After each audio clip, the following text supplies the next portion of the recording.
तो इस तरह से आवाज़ नहीं करना चाहिए, हालांकि इस तरह से आवाज़ कर रहा है। तो मैंने इसे खोल कर देखा और खोल कर देखने के बाद ये रिज़ल्ट आपके सामने है। मैं आपको दिखाना चाहूँगा। इसको थोड़ा स्लो मोशन में खोल रहा हूँ इसलिए कि आपको क्लियरिटी पता लगे और कुछ बातें मैं इसमें कर सकूँ, इसलिए मैं इसको स्लो मोशन में खोल रहा हूँ। ये देखिए आपके रिज़ल्ट सामने है, देख कर ना हैरान हो जाएंगे। तो कमेंट में ज़रूर बताना कि क्या आपने भी ऐसा प्रॉब्लम को सॉल्व किया है।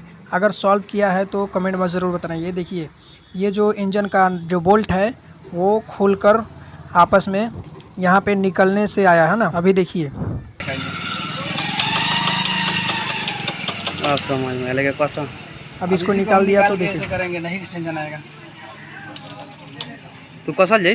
हाँ ये कर दिए तो बोले वो मैं आवत ना बढ़िया क्लियर। तो इस तरह की अगर आपकी वीडियो चाहिए तो कमेंट बॉक्स में ज़रूर बताइए और चैनल को सब्सक्राइब करके रख सकते हैं ताकि हम आने वाले हर नई नोटिफिकेशन हमारा आपको मिलती रहे।